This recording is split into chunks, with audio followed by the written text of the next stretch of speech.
for this morning's reveal, it is we're Geiranger. Geiranger. All right.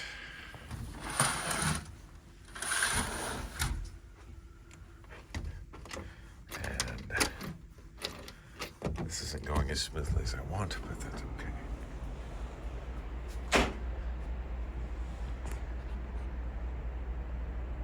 Wow.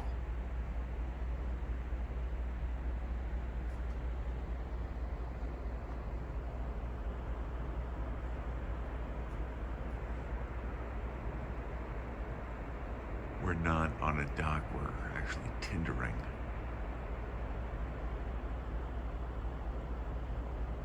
That is amazing. And we're gonna go on a rib boat today, which is a high-speed boat that goes through this fjord.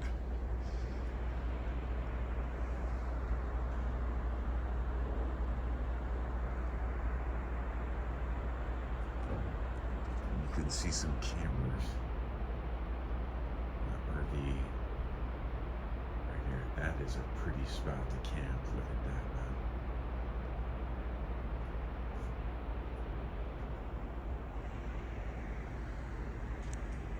See if there's anything on here.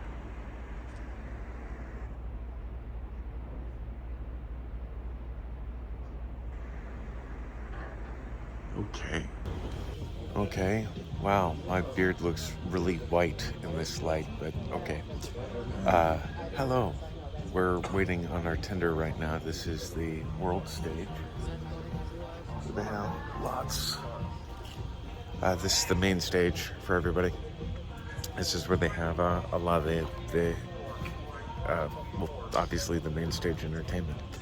And I'll stop talking now. Oh, this is cool. This is we're about to tender onto the Geiranger, and we're now in the staff area. I'm going to get on.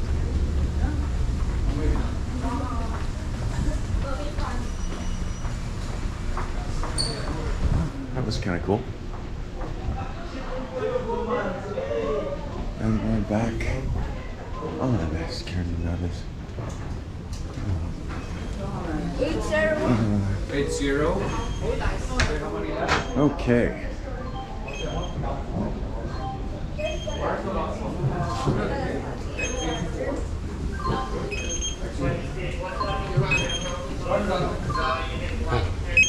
Hello.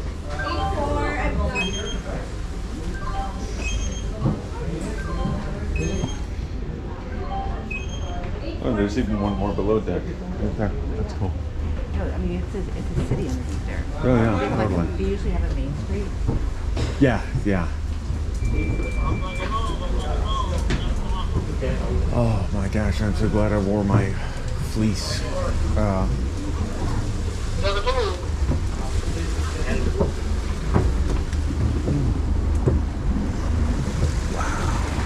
look at this.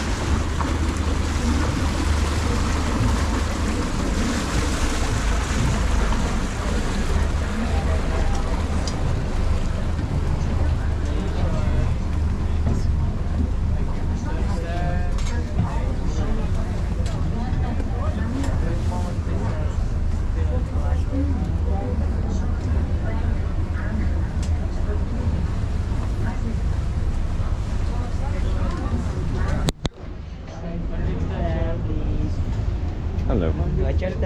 Thank you very much. Hello. Welcome on board. So For this your is the safety, lifeboat slash please remain tender. in your seats while the tender is moving. Do not stand up or leave your seats until you have safely docked and you are... Okay, so we're off the boat and we're on Geiranger. Good morning, how are you? I'm good, how are you? Good, good. What's your step, please? So thank you. So we're the...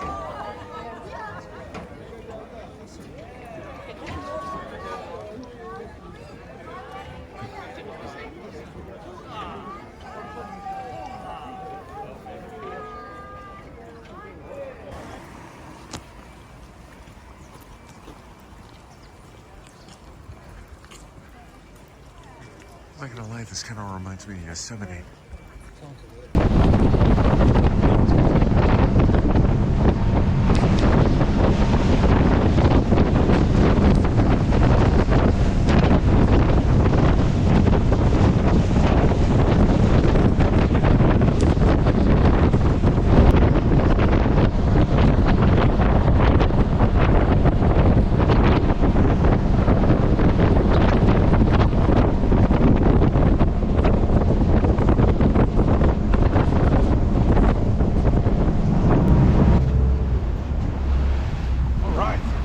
Is everyone awake? Yes! So welcome to Geiranger, Fjords. Welcome in a World UNESCO Heritage Site. Right here I can pretty much show you all the reasons why Geiranger is so cool. Not only do we see all the elements that make a fjord in a very dramatic way, we can also see how people used to live here. For example, all the way up there, you can see the old farm of the slope. About 250 meters over the fjord, about 750-ish feet. People started farming there in the Middle Ages, and they left that farm by the end of the 1800s. There's also a farm on that side. Let me turn around the boat a little bit. Oh, I see it. The farm of Skagaflo. Similar story. They left a little bit later though. They left by the end of the 1920s, so about 100 years ago. The only way to get to those farms was by hiking. And right here we can actually see the trail you have to take to get to the path. So you go ashore under the forest, you go into the forest, and if you follow up with the treetops, you can see the path go up, you go around, and then it's not long before you reach the farm. Beautiful hike. But how do they build that? That's what's crazy. Oh, that's the only thing they didn't have to drag up. Because that's the only thing they could source up there. Because they used the trees from the... They used the lumber from the trees up there and the rock from the mountain. So that's the only thing they didn't have to drag up. So, but let's get back to the trek. So you go up there and you go all the way up. It takes about 35 minutes to go up. Beautiful view. Quite a steep hike though, but there's handrail everywhere. Back in the day it was a bit more fun. There was no handrail. And one part was so steep that you had to use the ladder at one point. So if you wanted to visit the farm 150 years ago or so, you'd row your boat from Geiranger or hike up, use the ladder, and then do the little last part of the hike. And you'd visit the Skagaflo family. I imagine them to be quite surprised to see you. I don't think they got lots of visitors for obvious reasons. Yeah, people would give you a glass of goat milk, a piece of goat cheese, as there were goat farmers after all. You had a wonderful time. Calm down. Use that ladder again, make your way back down and row your boat back to Geiranger without too much issues. However, sometimes that ladder would disappear. Because every time the farmer knew it was time to pay tax, he would be on the lookout, and if he saw the tax collector rowing his boat around the corner, he would run down, take away the ladder, and the taxman wouldn't find out until he was all the way up there, couldn't make it to the farm. You can imagine they were not very pleased at the tax office. And after a while they said, okay, enough of this joke, and then they used dynamite to finish the path up to the farm. It's a good indication how stubborn those people used to be. You have to be a little bit stubborn living 250 meters over the fjord in the first place. But let's go a little bit further. I will show you some more farms and tell a little more about it when we see those, but let's first go to the Seven Sisters.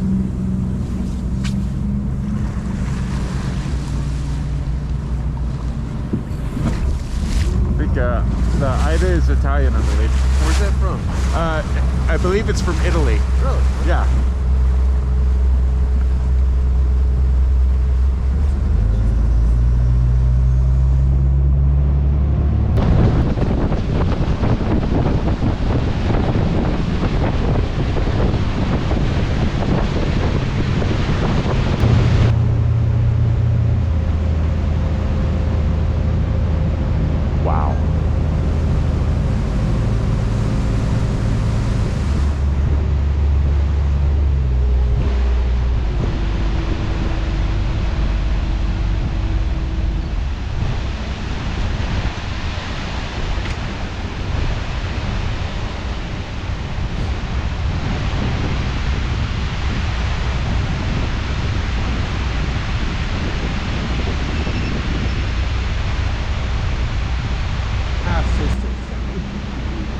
About 300 meters high, about 1,000 called the Seven Sisters. A beautiful waterfall.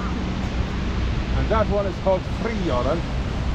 And Fjords would translate to something as the bachelor or the suitor. And of course, if you have a bachelor on one side of the fjord and Seven Sisters on the other side, I think you can figure out where the legend is going. We still call him the bachelor though, so he didn't get lucky. But not by lack of trying, because according to the legend, he asked the sisters, one by one, the same question: will you marry me? And one by one, they gave the same answer: no. No. You can imagine he was very sad, very depressed, and he started to drink. He married a bottle instead, so to say. And that's why you can still see the shape of a bottle in a black. Ah, yeah. You need quite the imagination. I don't know who made up the legend, but I'm pretty sure he had some bottles himself before he We'll get close to that one once we're on our way back. First, I have some more fjord to show you.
Made it to the deepest part of the fjord.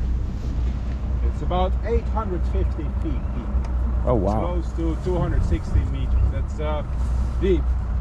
But for fjords, it's not really deep. It's a very shallow fjord. Considering the deepest fjord in Norway is 5 times deeper. So Oh wow.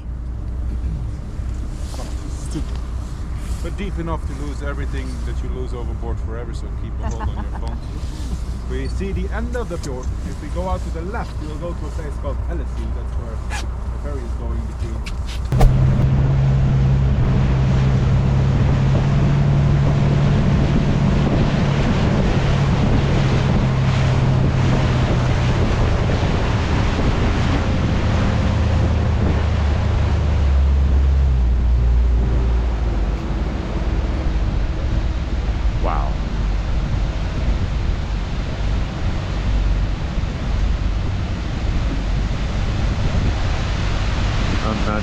Picked up with the tour guide, but this is called the Bachelor, and the reason why is because the way the falls split, it looks like a bottle.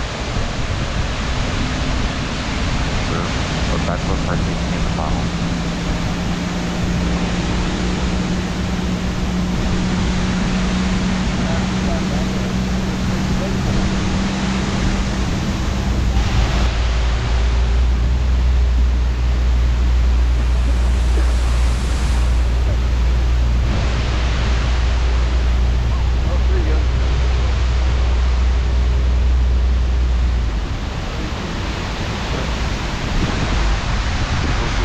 Ingrid, what'd you think? It was fun. That was fun. Yeah, that was really worth it. I wish it And was then longer.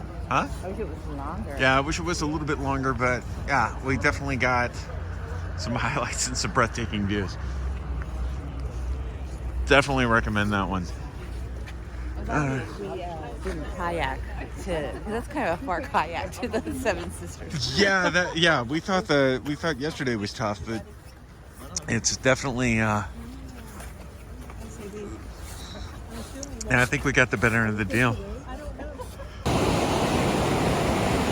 This is the waterfall that they have smack dab in the center of town.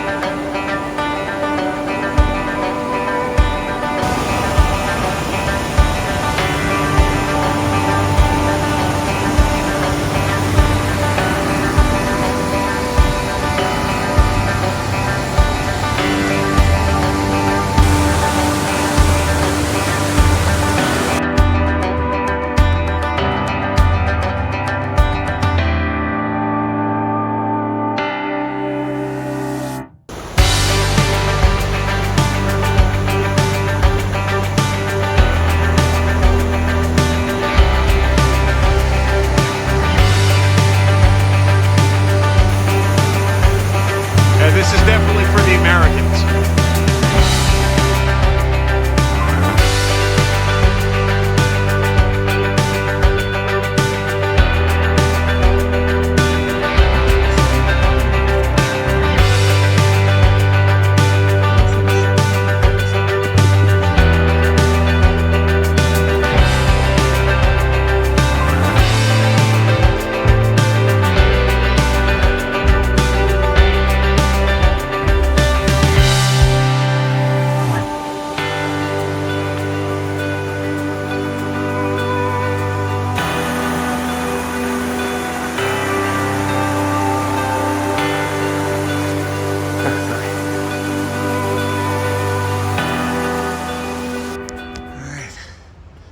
We got some more steps coming up. So apparently this part of the country, their biggest natural disasters are landslides and the tsunamis that happen after the landslides, which makes sense because you have narrow bodies of water and you have massive amounts of rock displacing the water, and that water has nowhere to go except to villages like this one. So I thought that was interesting, and I thought you should know about it. Here we are, right in here. We started right in here, went over here, did the waterfall. This is the city, or this was the museum that we went to. Spent some time there. Okay, went up here. This is all straight right here. Fossen, I've surmised, means falls. I'm not going to make it there, but they said that there's a farmhouse in Vestalas, which I assume that's it. So it doesn't look like I'm too far away, and I got about 15 minutes before I'm going to turn back.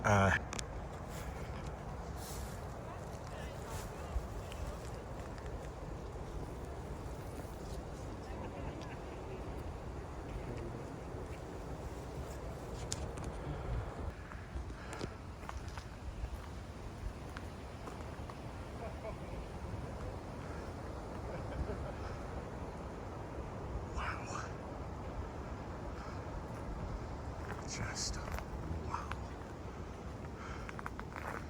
Okay, just walked through all of this, and it looks like there's more of it, so I'm gonna go ahead and turn back.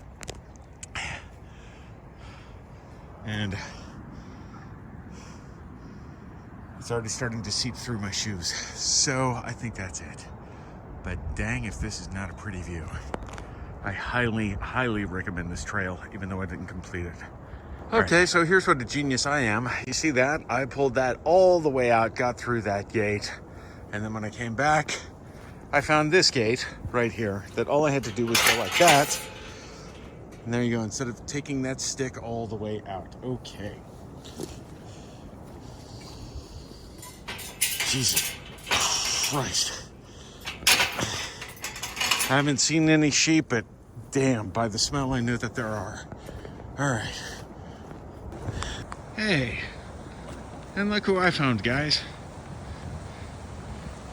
It's the Ingrid. Hello. Hello. How are you? Okay, so I tried that way. Yeah, it was very muddy. Yes, it was. So now we're gonna try the farmhouse. And this is as far as I'll come. Yeah, this is as far as we're going, absolutely. Okay, so here's the farmhouse. I poked around there a little bit. There's a restaurant. It's cute. It's nice. And then if you go a little bit further behind Ingrid, say hi, Ingrid. That's the top of the waterfall. And apparently it's not as maintained, according to some people, to get to the top, but we don't have time to get to the top because it's about a little after 1, and the last tender leaves at 4:30, so we're gonna head on back down. But definitely glad that we did this hike. We weren't expecting to do this hike, so this was a very pleasant surprise. Okay, so Ingrid, all right, so we're about halfway, midway, so there's the museum. That was an awesome museum about the history of this area. And then where did we hike up? That round farm up there. There's the farmhouse that we hiked up. So from here, it's probably about a 40-minute walk.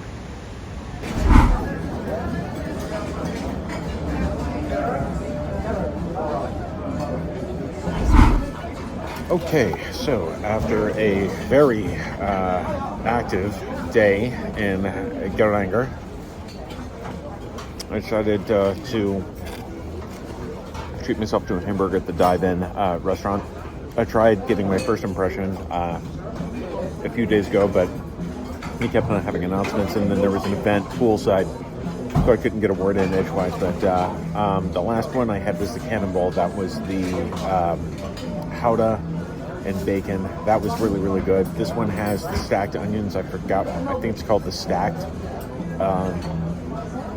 Has a stack of crispy onions. This one's okay, but I think over the course of the next 2 weeks I am going to have all of them. So I will give you a rundown of each and every one of the burgers. But so far, Cannonball's in the lead. This one's not bad, but it's not in the same ballpark as the Cannonball with the Gouda and the bacon. All right, more later. Bye. Both the Seven Sisters and the Suitor in one shot. Seven Sisters is on the left, the Suitor is on the right.